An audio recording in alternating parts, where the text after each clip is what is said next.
Hey, how you doing? This is Adam Post, publisher of more than 1,000 comic books, and I've been covering Marvel and Disney very closely these last few months. Today, it's been announced that IKE PERLMUTTER, the guy who saved Marvel Comics when it was in bankruptcy thanks to Ronald Perlman, and then later started up Marvel's own film division, which then became the Marvel Cinematic Universe, and sold it to Disney, trusting Disney that they would do a great job with the Marvel characters and protect them forever. He's been fired. He's been thrown out of Marvel. He was taken away from control of the Marvel Cinematic Universe and the film division a few years back, and then he was pulled away from control of the TV shows. So it's understandable that eventually he's going to wind up not really having any control over any of the Marvel characters. But this is what goes to show you that if you're going to do business with a guy like Bob Iger, he's extremely mercenary. He's going to go after what he wants. He doesn't understand the franchises that he bought on behalf of Disney, and he's going to do whatever is going to please the ego of Bob Iger. IKE PERLMUTTER has gone aggressively after Bob Iger even while he was chairman of Marvel Entertainment,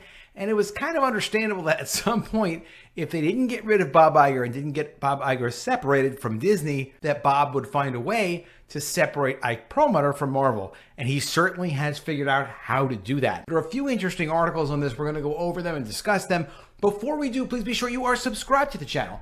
Click the bell for notifications and give me a thumbs up. I really appreciate you guys. The channel's been doing great. We're almost at 6,000 subs, and that is fantastic. From the New York Times, Disney lays off IKE PERLMUTTER, chairman of Marvel Entertainment. Now, this is being couched as a general layoff. It is true that Disney has announced layoffs. In fact, just going back a couple of days from the Hollywood Reporter, Disney layoffs start this week, Bob Iger tells employees, as 7,000 cuts loom.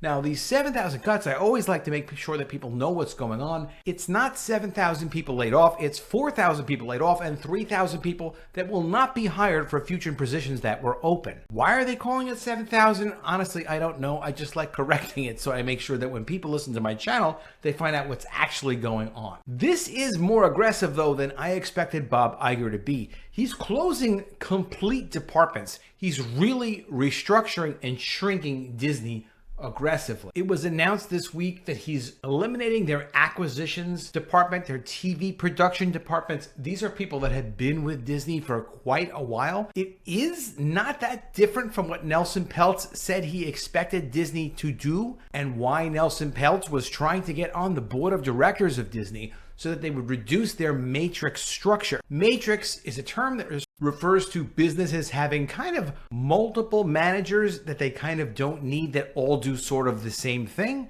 For example, in licensing, if you're going to license Marvel, if you're going to license Pixar, if you're going to license Star Wars, do you really need separate offices that license that? Or could you consolidate and license those things under the same office, under the best possible manager for one of those offices? I understand that.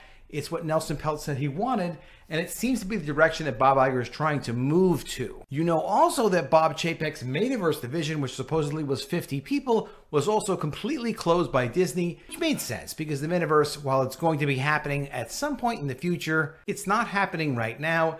And Disney's franchises and brands are in such terrible shape because of Bob Iger's terrible management that no one is looking to be part of the woke Marvel universe or the woke Star Wars universe in any type of metaverse setting. If this was years ago and it was IKE PERLMUTTER's version of the Marvel characters or George Lucas's version, even with Jar Jar Binks, that version of Star Wars was closer to what people were actually interested in and could have supported a metaverse platform. So getting back to the New York Times article, the move was part of a company cost-cutting campaign and came after the massive restructuring that Bob Iger said he was going to do at Disney was to reorganize it into 3 main divisions. This actually made sense and again was part of what Nelson Peltz, the activist who pushed Bob Iger to make these changes, said he should be doing. Disney said it would be reorganizing into 3 divisions: entertainment, ESPN, and parks and experiences. Disney will slash 7,000 jobs, which is really 4,000, from its workforce and plans to cut $5.5 billion in costs, including $3 billion in content savings. CEO Bob Iger said the company isn't considering a spin-off of ESPN, but they certainly positioned the company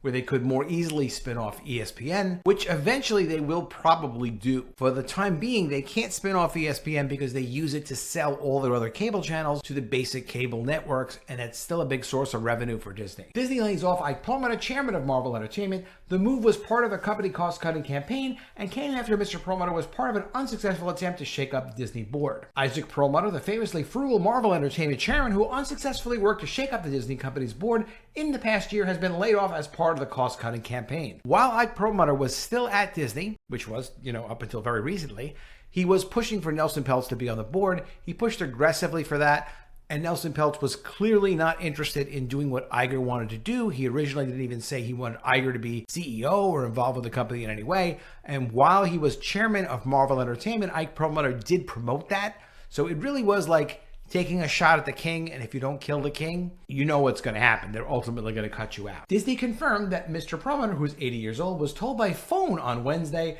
that Marvel Entertainment, a small division centered on consumer products and run separately from Marvel Studios, was redundant and would be folded into larger Disney business units, according to two Disney executives briefed on the matter, who spoke on the condition of anonymity to discuss a sensitive personnel matter. This is bad, though. Bob Iger should have gone and met with IKE Perlmutter, because IKE Perlmutter did bring the Marvel franchise to Disney. Even though the Marvel franchise right now is not in great shape, it's generated billions and billions and billions in revenue and value for Disney. Bob Iger should have gone to see him and had a discussion with him man to man. That is very weak. On Monday, Disney started to eliminate 7,000 jobs, again, really 4,000, about 4% of its global total, as part of $5.5 billion in cuts intended to improve Disney's financial results and position the company for streaming-fueled growth. Mr. Perlmutter, known as Ike, could not immediately be reached for content. An irascible and an unrelenting executive, Mr. Perlmutter has been a distraction inside Disney for more than a decade, most recently when he pushed for a friend, the activist investor Nelson Peltz,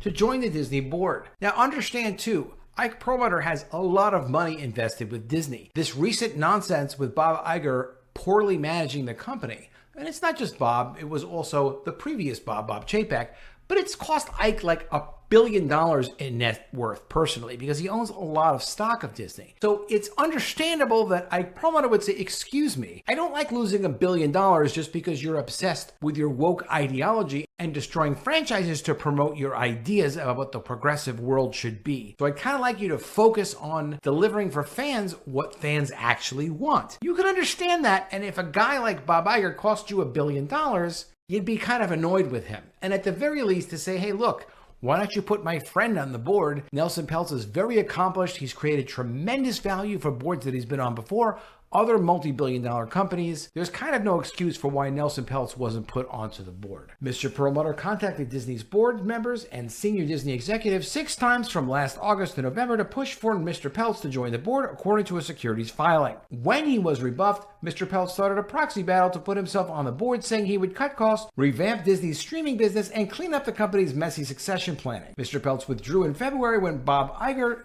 unveiled a restructuring, cost cuts, along with the likely restoration of Disney's dividend. Since then, Mr. Perlmutter's future at Disney has been a topic of water cooler debate inside the company, with most employees concluding that his days were numbered. On Wednesday, Disney laid off Rob Stevens, co-president of Marvel Entertainment, and John Turritson, chief counsel for the division. A Disney spokesman confirmed the job eliminations at Marvel Entertainment, but declined to comment further. Dan Buckley, president of Marvel Entertainment, will remain and report to Kevin Feige, president of Marvel Studios. Previously, Mr. Buckley reported to both him and Mr. Perlmutter. Mr. Perlmutter sold Marvel to Disney in 2009 for $4 billion. He gained the control of the superhero company in the late 1990s. Mr. Perlmutter's involvement with Marvel as a whole has greatly diminished over the years. He's not been involved with Marvel movies since 2015, when they started to go bad. When a feud with Kevin Feige over costs related to Doctor Strange boiled over, Perlmutter wanted to fire Mr. Feige. Mr. Iger overruled him. Mr. Perlmutter lost oversight of Marvel television shows in 2019. By the end, Mr. Perlmutter's job was limited to business like comics publishing, which generates supposedly $40 to $60 million a year annually, according to analysts. He was also involved with the Marvel game licensing, certain consumer products, and superhero arena shows. Marvel Entertainment was based in New York. So you can imagine, with Perlmutter gone, God knows what they're going to do to Marvel Comics. It's probably not going to be good, and it's been quite bad over the last few years. Disney He arguably allowed Mr. Perlmutter to keep a fiefdom long after it made financial sense to do so. He's a significant Disney shareholder, and there was a sense of obligation. Without him, Disney would not have had Marvel. Ike Perlmutter's zealousness for corporate frugality in service of profit is well known in the entertainment business. In one particularly vivid example, he used to pluck paper clips out of garbage cans at Marvel offices for reuse. People at Marvel still talk about the time he suggested serving potato chips at a movie premiere to save catering costs. Part of the reasons why a CEO shows being very cheap is not because they necessarily want to save money on just paper clips. It sets an example throughout the company. Because there are all kinds of things. If you're a CEO of a company and you have a bunch of employees and they're making decisions and they're spending money on behalf of the company, you always would want them to second guess and say, hey, you know what? Do we really need to spend this money? Should we really spend this money? Because as it adds up, it's not just paper clips. It's all kinds of decisions. It's all kinds of things like, well, maybe we should negotiate for a better cost. Maybe we should get prices lower. This is something you want your employees to think about in terms of cost, not to just be careless because it's company money. I don't have a problem with Ike being cheap. To closely monitor activities at Marvel offices, Mr. Perlmutter at one point installed at least 20 cameras. Disney ripped them out several years ago. The cameras might be a bit much. In February, when Disney thwarted the proxy battle, Mr. Iger appeared on CNBC and was asked about Mr. Perlmutter's involvement in the shakeup effort. Did a feud perhaps fuel it? Quote, well, you have to ask Ike about that, Iger said. But let's put it this way, he was not happy about it, and I think that unhappiness exists today. Well, it's true. That unhappiness probably did still exist. Ike did not want to see all of these billions wasted at Disney. As you can see, Disney is reorganizing very aggressively right now. They need to reorganize aggressively because the results have not been good at Disney, and the management has not been good at Disney. It's not as if Iger is doing things that Perlmutter was against doing. I don't know that Perlmutter wanted to leave the company or not. We haven't seen any comments just yet from Ike Perlmutter, but we'll have to see what he has to say. We also have to see what Nelson Peltz has to say. I'm sure they anticipated that, of course, Bob Iger could take some revenge, but also that if Bob Iger was to restructure the company correctly, it could result in consolidating a lot of their businesses and get to the point where there was no more position for Ike Perlmutter. Let me know what you think of all this, though, in the comments below. Do you think that Ike Perlmutter should have stayed with Marvel? Did it make sense for him to stay at Marvel? I mean, we've seen what they've done to the Marvel brand, even with Ike Perlmutter in his position. Maybe it's time for him to just move on, or at some point, finally make the complaint publicly that they've destroyed the brands and destroyed the characters with all of this woke ideology. This is not the boys' Marvel universe that they spent the money on buying. This was not what the consumers and the fans said they wanted from Marvel. No one asked for inclusiveness. That was Victoria Alonso, that was Kevin Feige. That was not what Marvel ever was or was ever supposed to be. These layoffs have been more extensive than I thought they would be. I think they're going to have additional layoffs at Disney, a whole second phase, especially coming in 2024. But let me know what you think. Do you think they're going to continue to cut and cut and cut? And at what point are they going to revive the brands? It's not something Bob Iger has taken any action on. We've not seen any discussion of, well, here's how we're going to get people excited about our brands again.